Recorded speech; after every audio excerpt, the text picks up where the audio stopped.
अध्याय 4 योग का लक्ष्य। भगवत गीता में संस्कृत शब्द मामू का प्रयोग अनेक बार हुआ है। इस शब्द का अर्थ है मेरे को। पूर्ण पुरुषोत्तम भगवान कृष्ण कहते हैं मेरे को अर्थात कृष्ण को। हम इसकी व्याख्या किसी और रूप में नहीं कर सकते।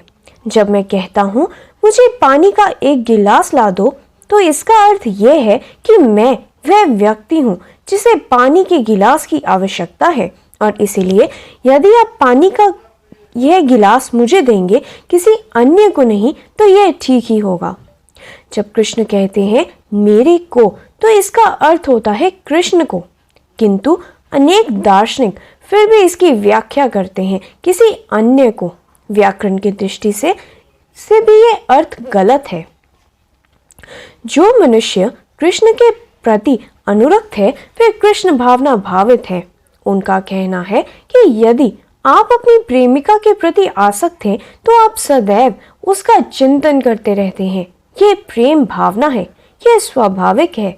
कहा जाता है कि एक स्त्री जो अपने पति के अतिरिक्त किसी अन्य प्रेमी से भी प्रेम करती है, वे अपने गृहस्थी के कर्तव्यों के प्रति बहुत सचेत रहती है, किंतु सदा इसी ध्यान में डूबी रहती है कि कब मैं अपने प्रेमी से मिलूंगी। यह एक उदाहरण है। यदि हम किसी से प्रेम करते हैं, तो झूठा संबंध होने पर भी यह संभव है कि हम हमेशा उसी का ध्यान करते रहें। यदि भौतिक रूप से यह संभव है, तो आध्यात्मिक रूप से यह संभव क्यों नहीं हो सकता? भगवत गीता की संपूर्ण शिक्षा का यही सार है। गीता में कृष्ण अर्जुन से कहते हैं एक योद्धा के रूप में तुम्हें लड़ना होगा। तुम युद्ध से विरक्त नहीं हो सकते, यह तुम्हारा कर्तव्य है। आजकल मेरा यह व्यवहारिक अनुभव रहा है कि आपके देश का ड्राफ्ट बोर्ड युवकों को सेना में प्रवेश करने के लिए आमंत्रित कर रहा है, किंतु युवक इसके लिए राजी नहीं है। वे राजी इसलिए नहीं है क्योंकि उनका परीक्षण क्षत्रिय योद्धाओं के रूप में नहीं हुआ है। उनका परीक्षण शूद्रों अर्थात श्रमिकों के रूप में हुआ है। इसीलिए वर्ण अवस्था बहुत वैज्ञानिक है। कुछ लोगों का परीक्षण ब्राह्मणों अर्थात ज्ञानियों के रूप में होना चाहिए। जो समाज में बुद्धिमान व्यक्ति है, उन्हें छांटकर उच्च दार्शनिक विज्ञान की शिक्षा दी जानी चाहिए, और जो लोग ब्राह्मणों से कम बुद्धिमान हैं, उन्हें सैनिक प्रशिक्षण दिया जाना चाहिए। हमें इस समाज में केवल सैनिक ही नहीं, सभी वर्ण के व्यक्तियों की आवश्यकता है। प्रत्येक व्यक्ति सैनिक कैसे बन सकता है? चूंकि ये लोग शूद्रों को अर्थात सामान्य श्रमिकों को वियतनाम भेज रहे हैं, इसीलिए वे आकरण ही मारे जा रहे हैं। जो देश अपनी वैज्ञानिक उन्नति के लिए अभिमान करता है और इतना भी नहीं जानता कि अपने समाज को कैसे संगठित किया जाना चाहिए, वे देश मूर्खों का समाज है। भगवत गीता में कृष्ण कहते हैं कि समाज में 4 वर्ण होते हैं, ब्राह्मण, क्षत्रिय, वैश्य और शूद्र। ये स्वाभाविक है। कुछ मनुष्यों का झुकाव आध्यात्मिक उन्नति की ओर होता है, और ऐसे लोग ब्राह्मण कहलाते हैं। अब हम ऐसे युवकों को परीक्षित कर रहे हैं जिनमें आध्यात्मिक रुचि है, किंतु उन्हें अनावश्यक रूप से सैनिक सेवा में भर्ती होने के लिए बाध्य किया जा रहा है। मूर्खों को यह ज्ञान नहीं है कि किसी युवक को उच्च कोटि के विज्ञान की शिक्षा दी जा रही है। जब उसको पूर्ण बनाया जा रहा है, तो उसे क्यों नष्ट किया जाए? ऐसे बुद्धिमान व्यक्तियों को जिनमें ब्राह्मणोचित योग्यता है, ब्रह्मचारी आश्रम में भेजकर संयम सिखाया जा रहा है। ये युवक ना तो मांस भक्षण करते हैं और ना ही अनैतिक यौनचार करते हैं। इन्हें पूर्ण ब्राह्मण अर्थात उच्च कोटि के बुद्धिजीवियों और समाज के शुद्धतम व्यक्तियों के रूप में शिक्षा दी जाती है। यदि एक परिवार में एक ब्राह्मण हो, तो सारा परिवार यहाँ तक कि सारा समाज पवित्र हो जाता है। किंतु आज उन्हें यह ज्ञान नहीं है कि ब्राह्मण को कैसे शिक्षा दी जाए, क्षत्रिय को कैसे परीक्षित किया जाए। जीवन के अन्य क्षेत्रों में शूद्रों और वैश्यों के लिए अच्छे परीक्षण की अवस्था है। यदि कोई व्यावसायिक परीक्षण पाना चाहता है, तो उसके लिए कॉलेज या तकनीकी विद्यालय है। ये अच्छी बात है, किंतु हर व्यक्ति को तकनीकी में ही क्यों घसीटा जाए? जैसे हमारे शरीर में सुचारू व्यवस्था के लिए एक सिर है, बाहें हैं, पेट है और टांगे हैं। शरीर के ये सभी अवयव आवश्यक है।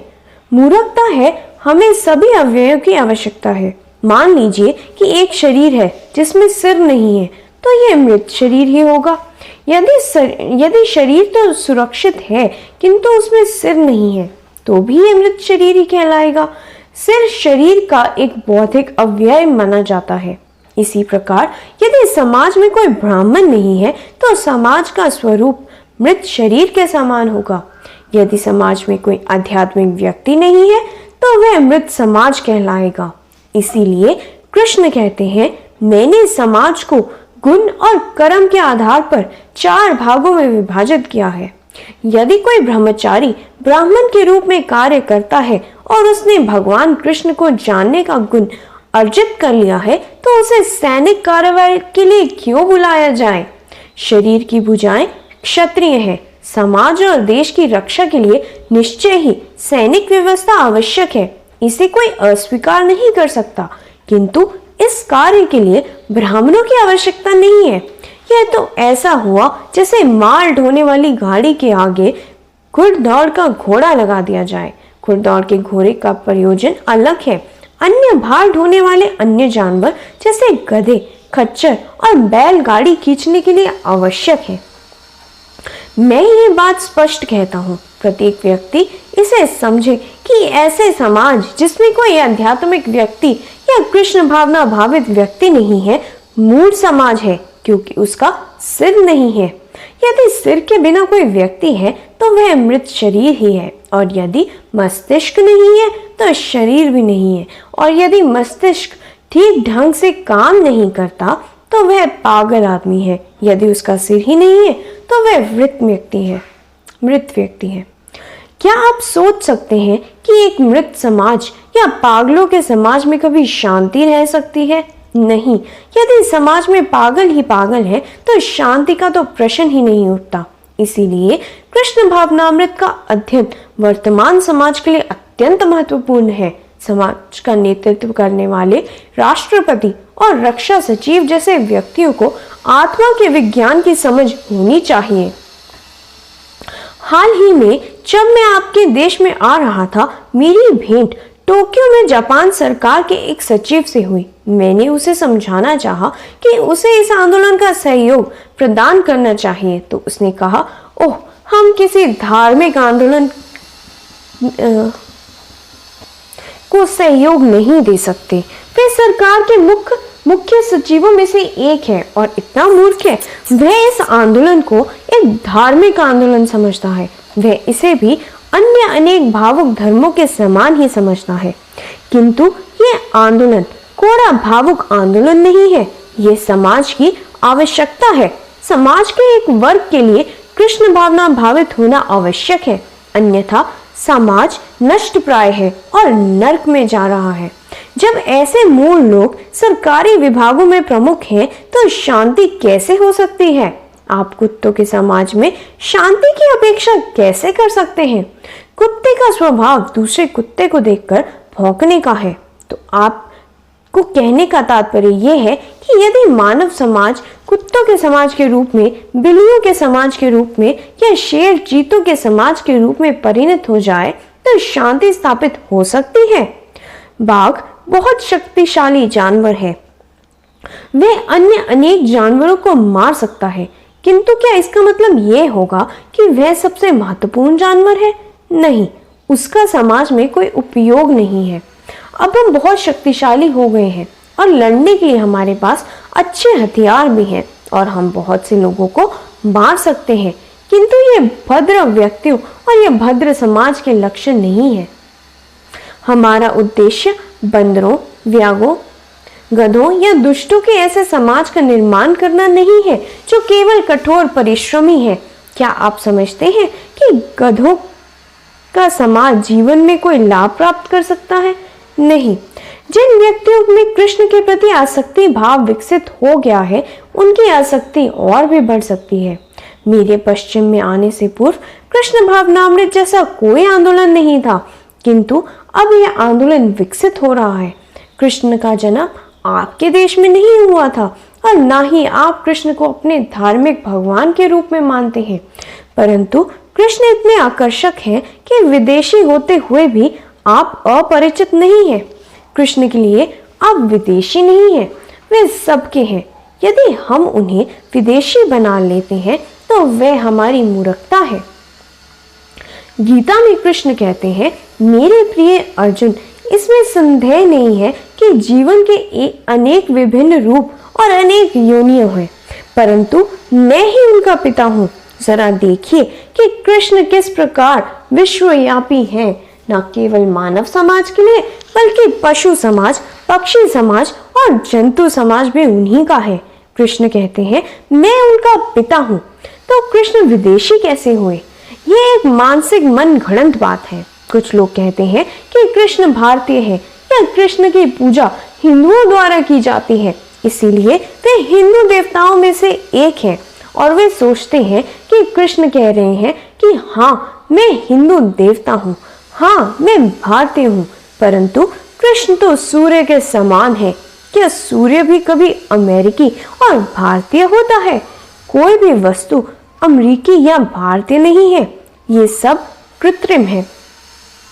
ये ग्रह मानव मात्र के लिए है, बस इतने ही। यह हमारा साम्यवाद है। वर्तमान साम्यवाद दोषपूर्ण है, क्योंकि रूसी कहते हैं कि रूस रूसियों के लिए है, चीन चीनियों के लिए है, अन्य व्यक्तियों के लिए क्यों नहीं? मानव साम्यवाद के रूप में सोचकर देखें तो मानव साम्यवाद ही क्यों, प्राणी मात्र का साम्यवाद। यदि आप इस विश्व को मानव समाज की संपत्ति समझते हो तो यह भी दोषपूर्ण है। यह विश्व सभी के लिए है। यह वृक्ष समाज के लिए भी है, पशु समाज के लिए भी है, उन्हें भी जीने का अधिकार है। आप पेड़ क्यों काटते हैं? क्या आप बैलों को वधशाला में भेजते हैं? ये अन्याय है। जब आप स्वयं अन्याय करते हैं तो आपके लिए न्याय की अपेक्षा कैसे कर सकते हैं?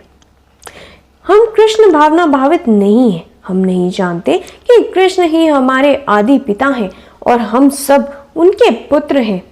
वृक्ष मेरा भाई है, चींटी मेरा भाई है, बैल मेरा भाई है, अमेरिकी मेरा भाई है, भारतीय मेरा भाई है और चीनी भी मेरा भाई है। इसीलिए हमें कृष्ण भावनामृत का विकास करना होगा।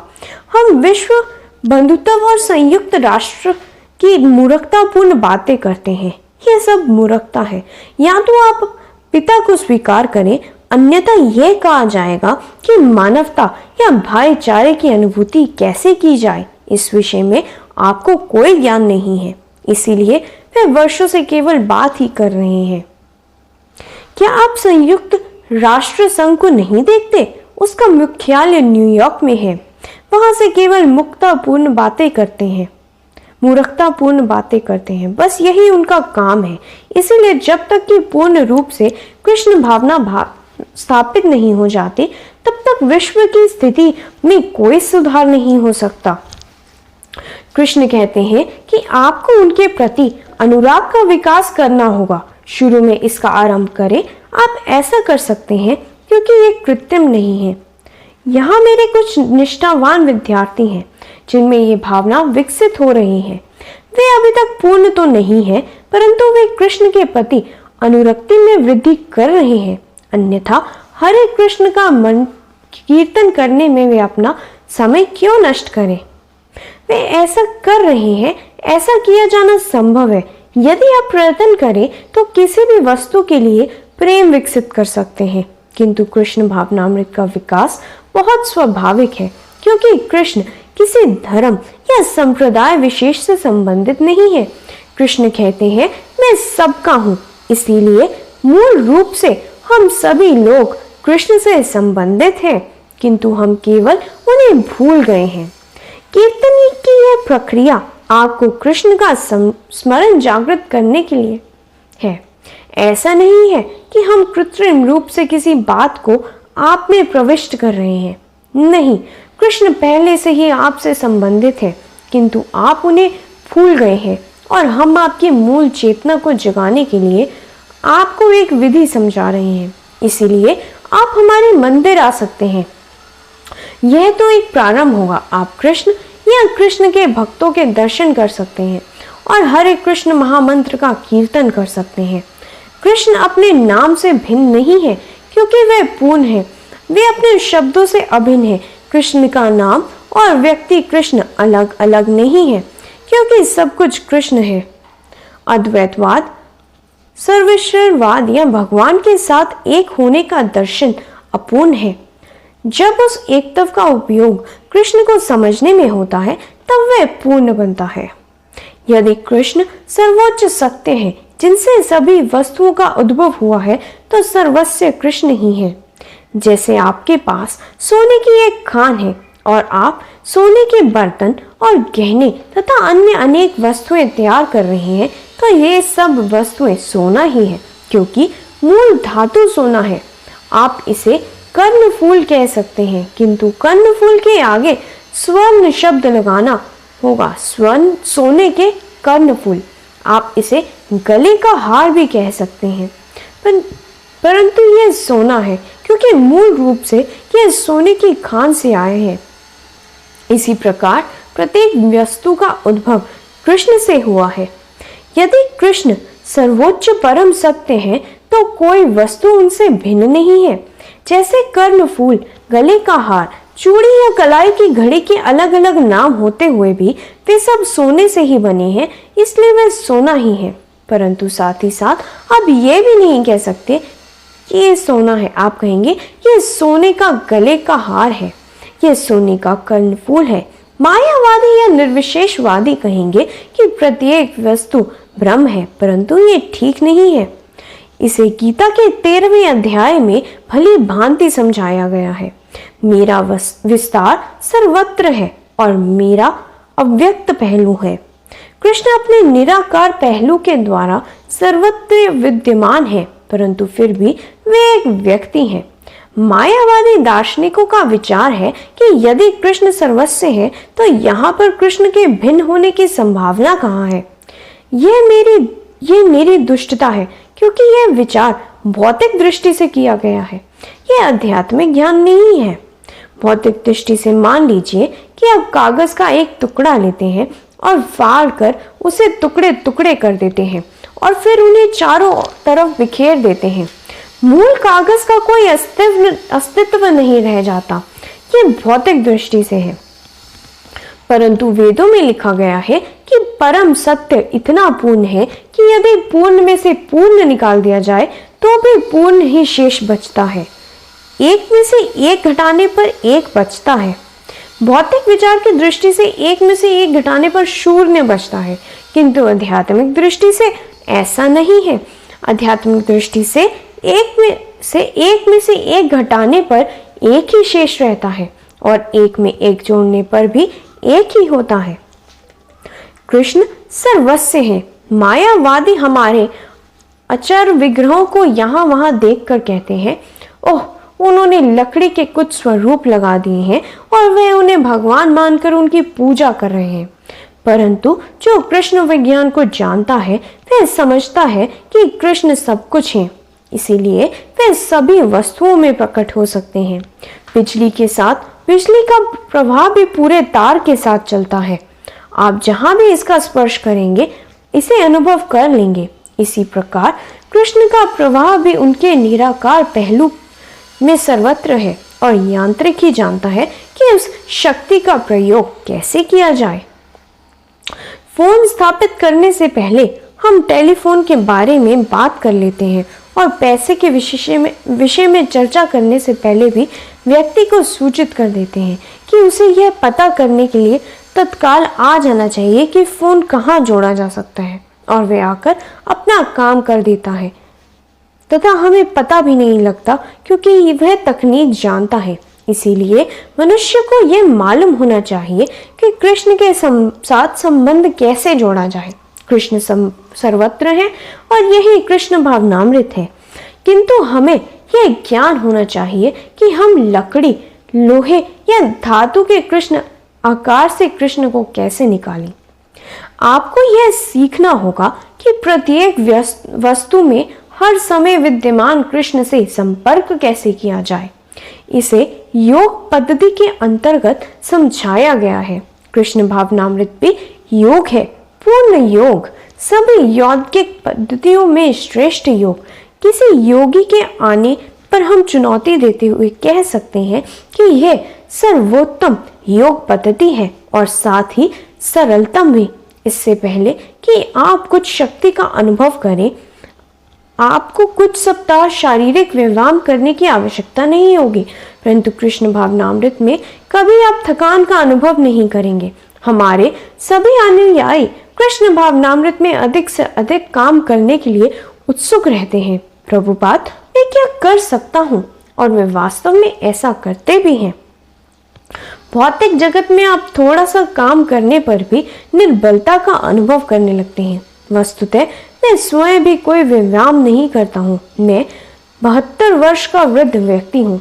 पिछले दिनों बीमार होने पर मैं भारत वापस लौट गया था, किंतु मैं काम करना चाहता हूँ।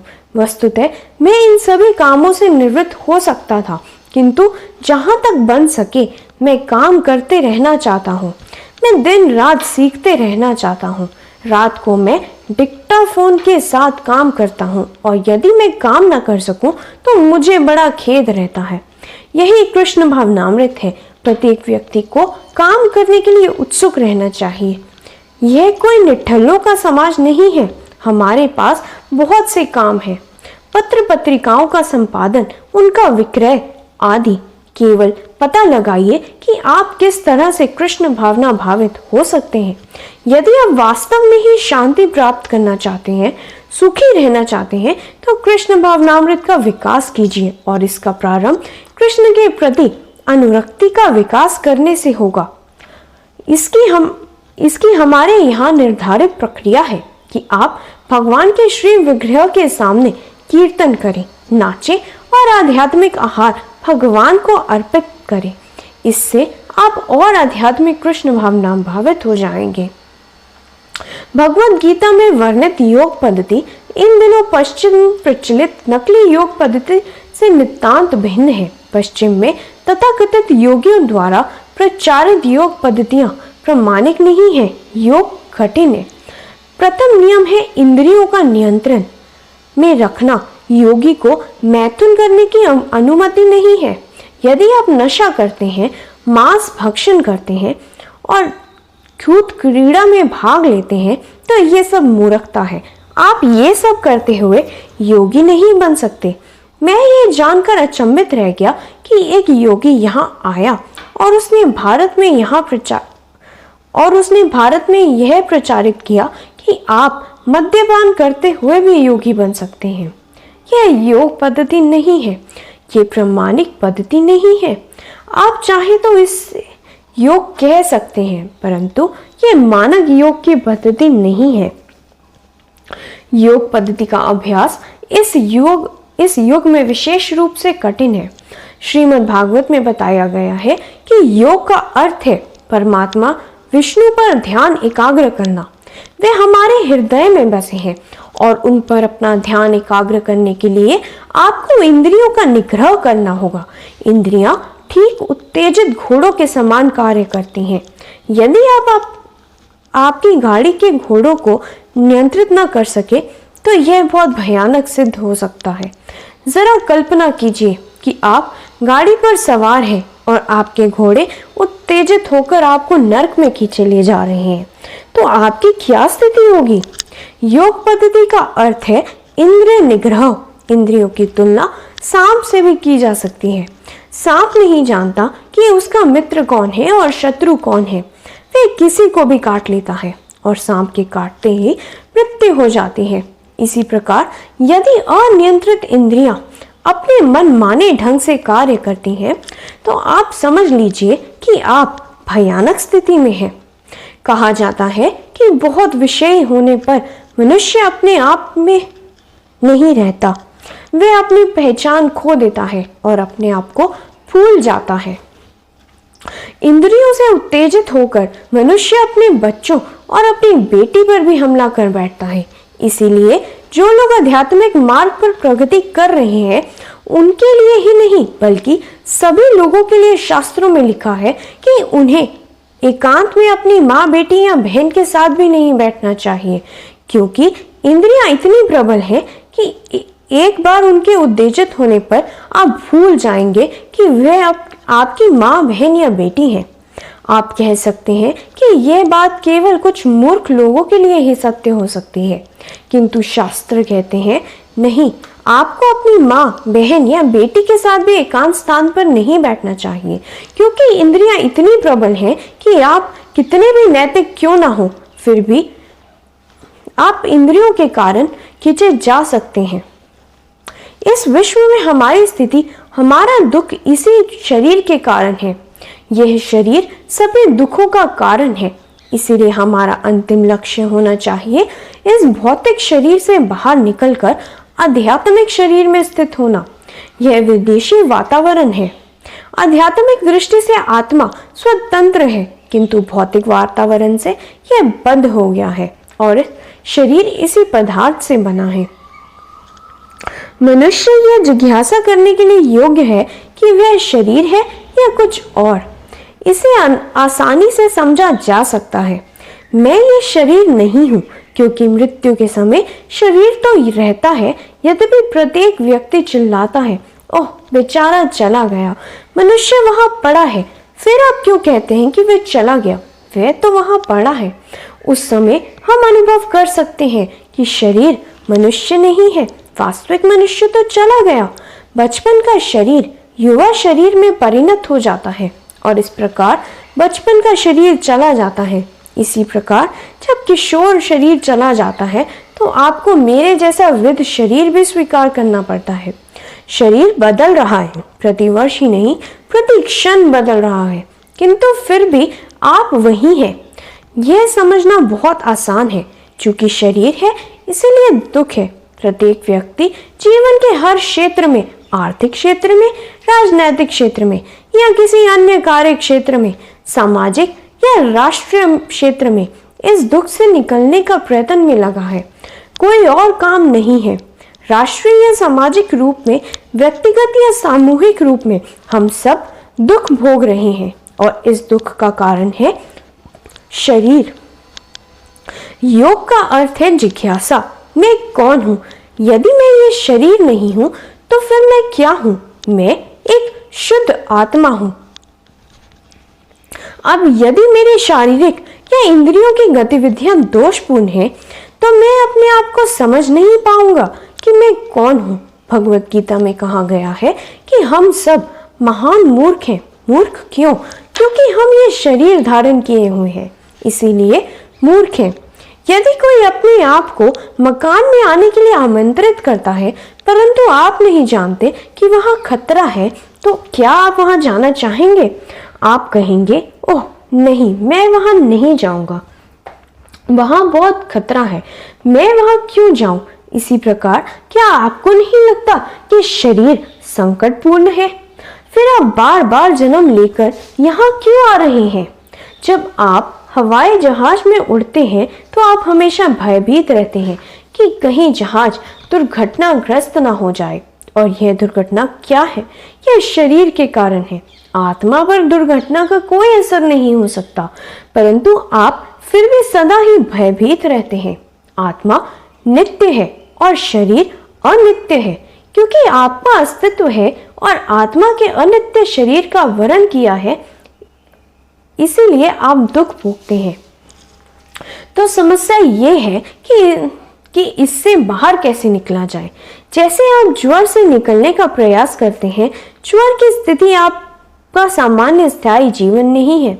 स्थायी जीवन आनंदमय होता है, किंतु ज्वर के कारण आप जीवन का आनंद नहीं ले सकते।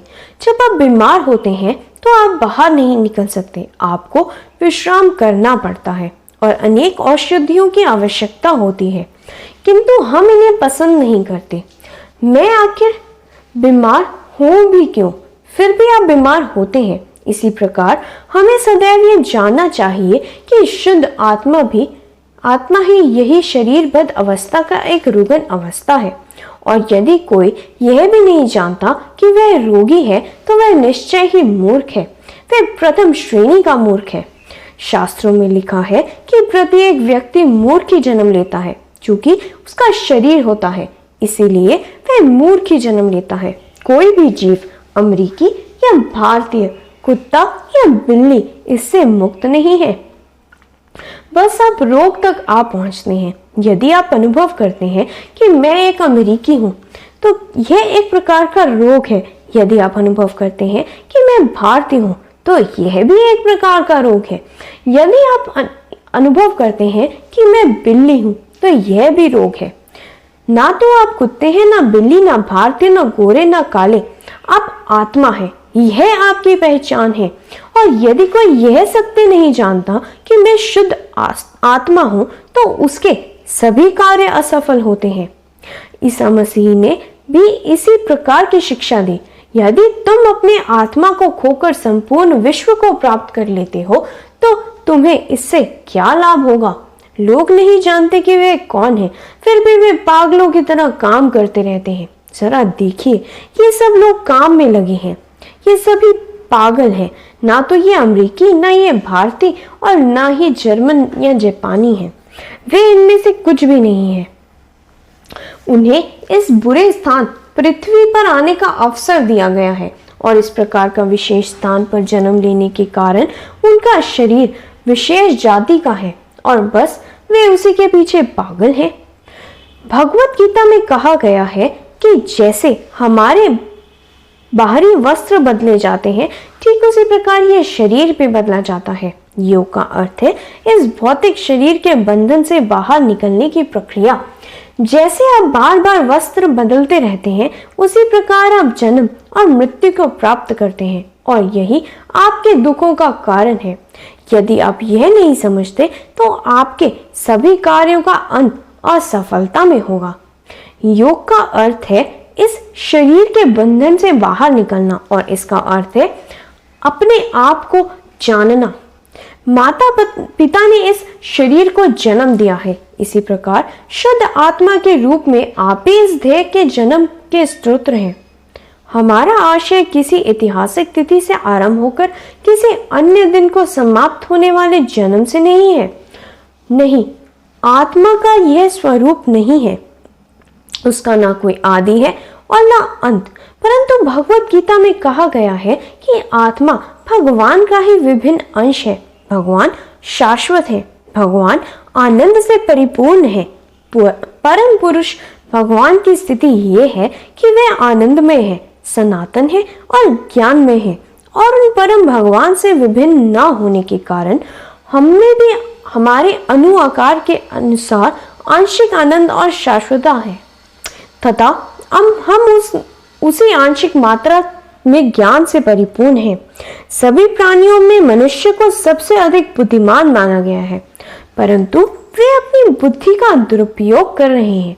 कैसे? वे अपनी बुद्धि को पाश्विक प्रवृत्तियों में नियोजित करके उसका दुरुपयोग कर रहे हैं। ये पाश्विक प्रवृत्तियां हैं आहार, निद्रा, भय और मैथुन।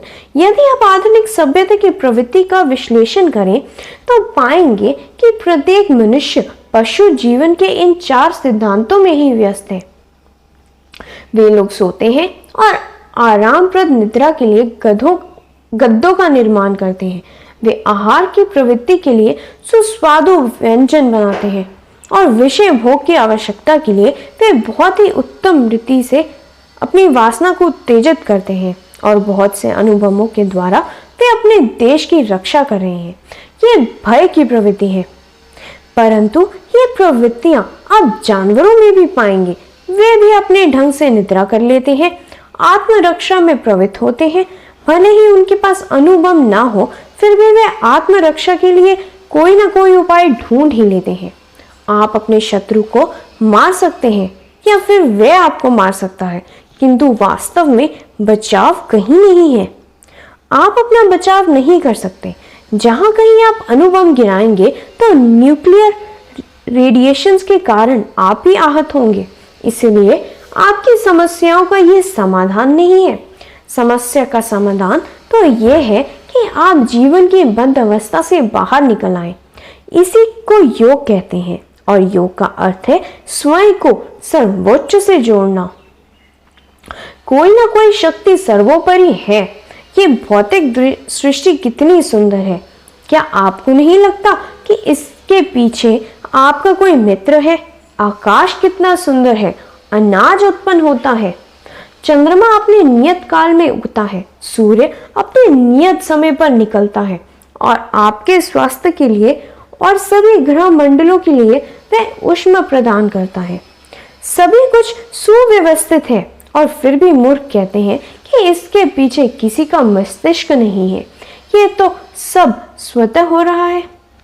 सत्य तो ये है कि भगवान कृष्ण है और हम सब कृष्ण के अभिन्न अंश हैं। हम भौतिक जगत में हम किसी न किसी रूप में बद्ध हैं, परंतु अब हमें ये मानव शरीर मिला है, अतः हमें इस जाल से छुटकारा पाना है, परंतु छुटकारा पाना संभव नहीं है। जब तक आप अपनी कृष्ण भावना का विकसित नहीं कर लेते, तब तक आप इस जाल से बाहर नहीं निकल सकते। कृष्ण भावना कृत्रिम नहीं है, यह मनुष्य की सबसे बड़ी आवश्यकता है। कृष्ण भावना या भगवत भावना आपके अंदर है। क्या आपको नहीं लगता कि कीर्तन के समय जो व्यक्ति जितना अधिक निर्दोष होता है वह उतना ही जल्दी कीर्तन करना आरंभ कर देता है? बच्चे तत्काल ही ताली बजाकर नाचने लग जाते हैं।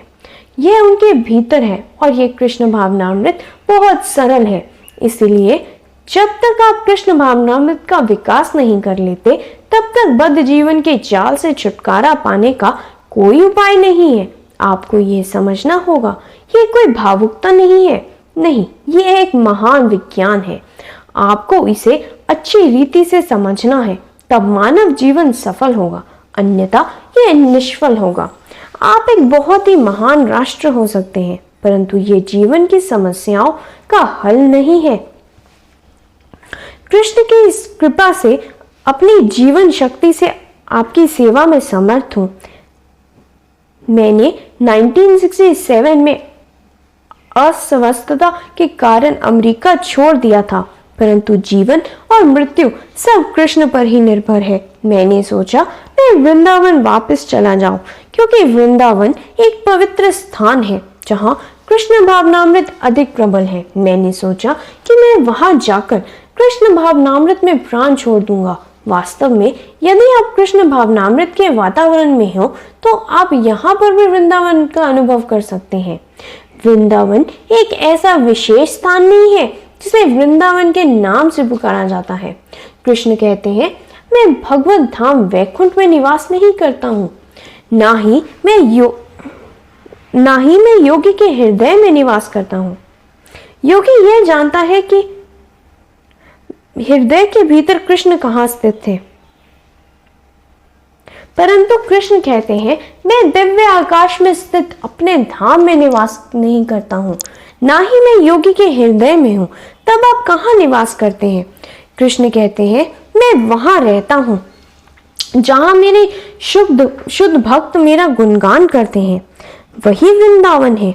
इसलिए यदि यही वृंदावन है तो मैं यही हूँ। कोई अंतर नहीं पड़ता। जहां कहीं बिजली का प्रकाश होगा वहां बिजली तो होगी ही, ये आसानी से समझ लिया जाता है। इसीलिए जहां कहीं कृष्ण भावना होगी वही वृंदावन होगा। यदि हम हरे कृष्ण महामंत्र का कीर्तन करें तो कृष्ण की कृपा से वृंदावन का निर्माण कर सकते हैं। कृष्ण भावनामृत में पूर्णता प्राप्त कीजिए और इसके पीछे जो दर्शन है उसे समझने का प्रयास करें। यह विज्ञान है, कोई मन गढ़ंत वस्तु नहीं। हम किसी भी दृष्टिकोण से ये बात कह सकते हैं। कृष्ण भावनामृत मानव जीवन की एक महत्वपूर्ण आवश्यकता है। इसे सीखें और इसका महत्व समझें, इसे समझें और इसे आत्मसात करें और फिर दूसरों को सिखाएं। यह बहुत सरल है। यदि आप अपराधहीन अवस्था में महामंत्र का कीर्तन करते हैं तो सब कुछ आपके भीतर से प्रकाशित हो जाएगा, क्योंकि कृष्ण आपके भीतर ही स्थित है। यदि आप दृढ़ हैं और कृष्ण के साथ ही कृष्ण के पारदर्शी माध्यम गुरु महाराज में आप श्रद्धा और विश्वास रखते हैं तो वहां कृष्ण उपस्थित है। वेदों में कहा गया है कि यदि भगवान में आपका निर्विकार विश्वास है और कृष्ण भावनामृत की शिक्षा देने वाले अपने प्रामाणिक गुरु के प्रति निर्विवाद श्रद्धा है, तो परिणाम ये होगा कि आप सभी वैदिक ग्रंथ प्रामाणिक रूप से आपके समक्ष प्रकट हो जाएंगे। यह प्रक्रिया आध्यात्मिक है। इसके लिए किसी भौतिक योग्यता की आवश्यकता नहीं है। अनेक तर्कवादी लोग जिन्हें अनुभूति नहीं हुई है, वे भ्रम में डूबे हुए हैं और अपना समय व्यर्थ बर्बाद कर रहे हैं। वे अपनी शिक्षा से कितना भी ज्ञान अर्जित कर लें, वे मूर्ख ही बने रहते हैं। परंतु हमारे कृष्ण भावना भावित विद्यार्थी अपने जीवन में, अपने सुख में और अपने यौवन में परिवर्तन का अनुभव करते हैं। यह वास्तविकता है। मेरे प्रिय युवक और युवतियों, मैं आपसे प्रार्थना करूंगा कि आप कृष्ण भावनामृत को बहुत गंभीरता से अपनाएं, तभी आप सुखी होंगे और आपका जीवन पूर्णता को प्राप्त होगा। इससे आपके जीवन में पवित्रता का योग होगा। यह कोई छल नहीं है। हम यहाँ कुछ धन एकत्र करने के लिए नहीं आए हैं। धन तो कृष्ण देते हैं। मैं भारत आता जाता रहता हूँ और केवल मैं ही नहीं, मेरे शिष्य भी। धनी व्यक्ति तो इसके लिए बहुत सा धन व्यय करना होगा। इस यात्रा का अर्थ है $10,000 का व्यय, किंतु हम लोगों के ध्येय